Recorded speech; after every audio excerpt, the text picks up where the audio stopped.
백신이 도내 11개 시군에 안전하게 도착했습니다. 내일 접종을 시작으로 다음 달까지 1차로 2만여 명에게 접종됩니다. 도내에서 외국인 확진이 잇따랐습니다. 외국인 근로자들의 열악한 근무와 주거 환경이 감염을 키운다는 분석입니다. 청주시가 일부 예술단체에 지원하는 보조금이 부실하게 집행됐다는 의혹이 제기됐습니다. 예술단이 제출한 문서에 대리 서명이 이루어졌고 법인 주소도 청주가 아니었습니다.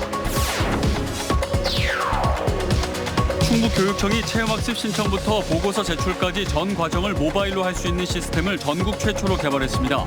신청서를 수기로 작성하고 학생이 직접 전달해야 하는 불편함을 개선한 것입니다.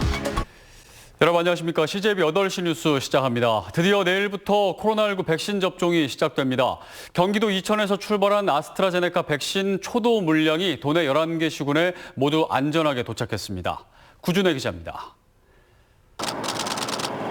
군사작전을 방불케 하는 삼엄한 호위 속에 백신을 실은 차량이 보건소에 도착합니다. 도내 14개 시군 보건소와 15개 요양병원에 아스트라제네카 백신 초도 물량 8,500명분이 전달됐습니다. 이제 전체 물량하고요. 그리고 온도가 제대로 돼서 왔나? 또 생물 출하 제재서 그런 거 이제 확인을 하면서 보건당국은 첫날인 내일 청주와 충주 지역 요양병원 각각 한 곳에서 환자와 의료진 등 약 400명에게 접종할 예정입니다. 청주 상당구에 있는 요양원 종사자 20명도 관내 보건소를 찾아 접종을 받습니다. 주말을 앞둔 만큼 최소 인원만 접종하고 본격적인 접종은 다음 주 월요일부터 시작합니다. 충북 1호 접종자는 청주시 흥덕구에 있는 한 요양병원의 40대 의료진과 60대 환자를 선정했습니다. 이 아스트라제네카의 안정성에 대해서도 좀 도민들이 안심할 수 있을 거다라고 생각해서 의료진으로 먼저 선정을 했습니다. 보건당국은 다음 달까지 1차로 도민 2만여 명을 접종할 계획입니다. 전체 접종 대상 135만 명 중 약 1.5%에 해당합니다. 세부적으로 요양병원과 요양시설 입소자 등 11,009명, 고위험 의료기관 종사자 4,500여 명, 코로나 1차 대응 요원 2,300여 명 등입니다. 2분기엔 65세 이상 어르신, 3분기엔 만 18세에서 64세까지 성인과 경찰, 소방 등 공무원, 4분기엔 미접종자를 대상으로 순차 접종을 실시합니다. 금년도에 도민 135만 명에 대한 예방접종을 실시하여 집단 면역이 형성되도록 최선을 다하겠습니다. 코로나19가 전 국민을 어려움에 빠뜨린 지 1년. 잃어버린 일상을 회복하기 위한 반격이 본격 시작됐습니다. CJB 뉴스 구준혜입니다. 충북에서는 오늘 8명의 확진자가 나왔는데 이 중 7명이 외국인 근로자입니다. 감염에 취약한 환경이 집단 감염을 초래하고 있습니다. 진기훈 기자입니다. 영동군의 한 철강 업체입니다. 외국인 근로자 25명이 기숙사 생활을 하는데 이 중 기니와 세네갈, 나이베리아 국적 근로자 4명이 코로나 확진 판정을 받았습니다. 영동군은 유원대 우즈베키스탄 유학생 관련 확진이 잇따르자 지난 20일부터 지역 내 기업체의 모든 외국인 근로자를 대상으로 신속 항원 검사를 실시했고 이들 4명의 감염이 최종 확인된 겁니다. 방역당국은 이들 중 50대 외국인 A씨가 설 연휴 기간 서울을 방문해 지인인 외국인 확진자를 접촉했다 감염된 걸로 보고 있습니다. 공동 기숙사 생활을 한다는 거 하고 이제 자기들끼리 계속 그 한 공간에 계속 머물고 동고동락하는 형태고 이제 설 명절 때 이제 자기 고향 사람들을 만나지 않았을까 하는. 보은군에선 지난 18일 금속 부품 공장에서 확진된 외국인 근로자의 접촉자인 외국인 3명이 자가격리 중 양성 판정을 받았습니다. 이처럼 공장 등에서 일하는 외국인 근로자들의 확진이 빠르게 늘고 있습니다. 환기시설 등이 잘 갖춰지지 않은 작업 환경과 합숙 생활을 하며 공용 화장실과 휴게실을 쓰는 등의 생활 패턴이 감염을 키웠다는 분석입니다.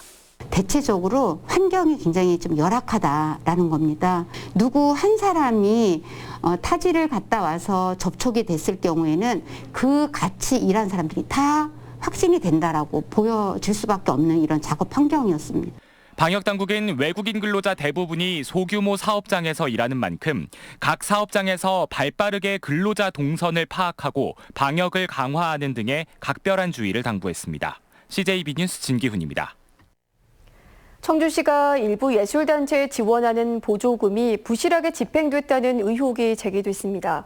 11일 지원받은 예술단의 법인 주소가 청주가 아니었고 제출 문서에도 대리 서명이 이루어졌지만 청주시는 몰랐는지 아니면 모른 척한 건지 수년 동안 1억 원이 넘는 보조금을 지급했습니다. 조용관 기자입니다.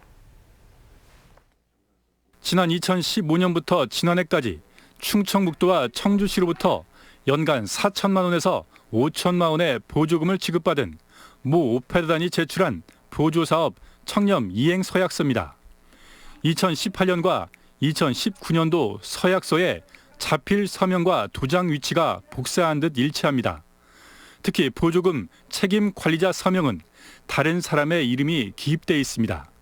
해당 오페라단의 법인 주소도 지난해 12월 시의회 예산 심의에서 지적받기 전까지 청주가 아닌 증평군으로 돼 있습니다. 해당 오페라단은 청주시로부터 1억 4천여만 원의 보조금을 지원받은 6년 동안 청주시 보조금 심의위원회의 심의를 단 한 차례도 받지 않았습니다. 전년도 복사본이 그대로 들어와서 이렇게 통용되고 또 대리 허위 작성 서류라고 볼 수 있는 부분이 2년 동안 아무 탈 없이 그렇게 넘어갔다는 부분은 저로서는 도저히 좀 이해하기 힘든. 청주시는 법인의 소재지와 관계없이 청주 예술의 전당에서 열린 시민을 위한 공연이었고 첫해 충청북도의 보조금 심의로 청주시의 심의는 대체가 가능하다고 해명했습니다. 다만 공문서 위주로도 볼 수 있는 대리 서명 부분을 확인하지 못한 건 미흡했다고 인정했습니다.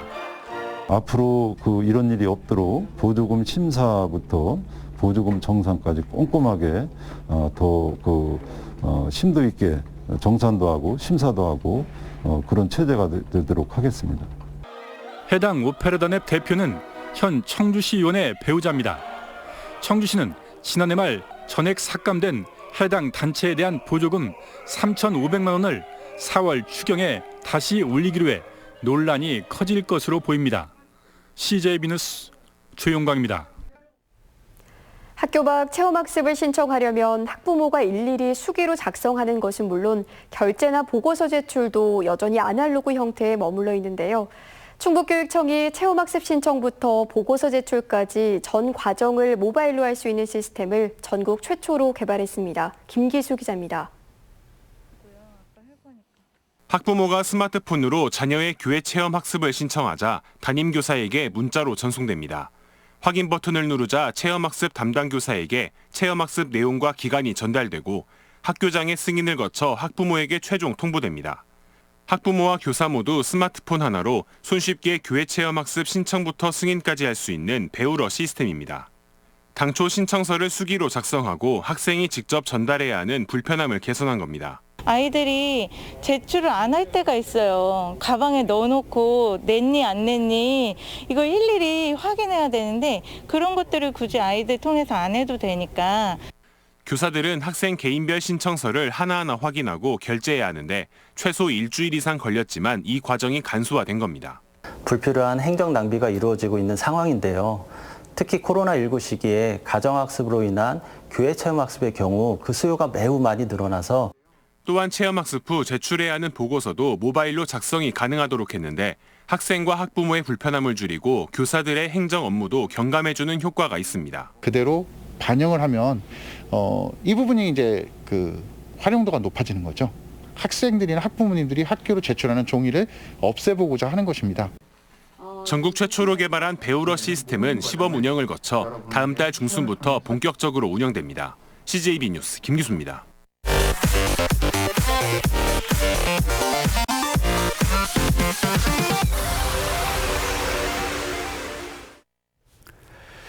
충북교육청은 신학기 학교 내 코로나19 방역 인력 배치와 물품 구입을 위해 63억 원을 각급 학교에 지원한다고 밝혔습니다. 도내 유치원과 초중고 등 808곳에 1,900여 명의 방역 인력이 배치되고 보건교사가 없는 205곳에는 간호사 자격증을 갖춘 인력을 배치합니다. 또한 마스크 101만 개와 소독제 5만 개 등을 비축하고 개학 후 2주 동안 특별 모니터링을 실시할 방침입니다. 충북경제포럼은 오늘 새해 첫 원래 강연회에서 청주도심을 통과하는 충청권 광역철도망 계획을 제4차 국가철도망 구축계획에 반영해 줄 것을 촉구하는 결의대회를 가졌습니다.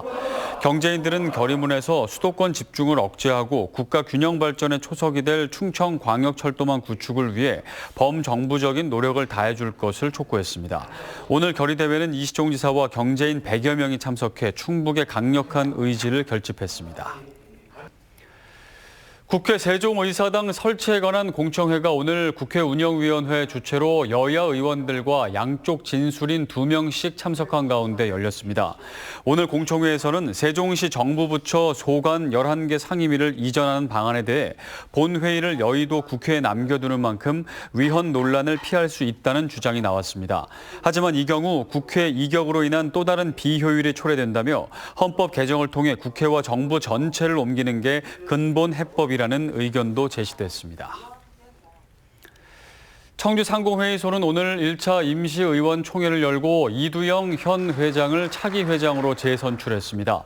이번 임시총회에서 이두영 회장은 24대 회장으로 단독 추대돼 만장일치로 연임이 통과됐으며 임기는 다음 달 1일부터 3년입니다. 충주시는 오늘 CN바이오, 유한킴벌리 등 2개사와 274억 원 규모의 투자 협약을 체결했습니다.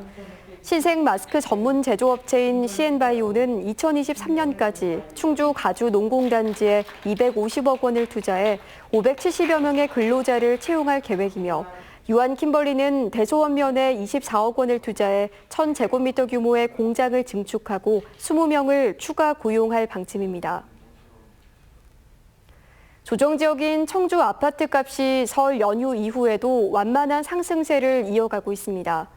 한국부동산원이 조사한 결과 2월 넷째 주 청주 아파트 매매 가격 상승률은 0.24%를 기록해 3주 연속 0.2%대 완만한 상승 흐름을 이어갔습니다. 충북 전체 상승률은 0.21%로 지난주와 변동이 없었습니다.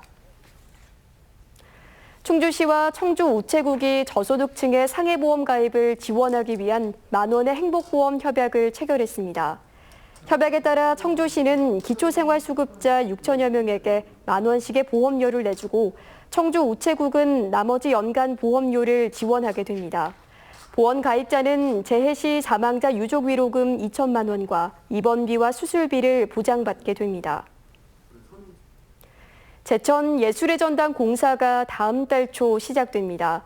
구도심 옛 복명초등학교 자리에 들어서는 제천 예술의 전당은 사업비 480억 원을 들여 800석 규모의 대공연장과 전시실 등을 갖춘 복합 문화공간으로 오는 2022년 10월에 완공 예정입니다.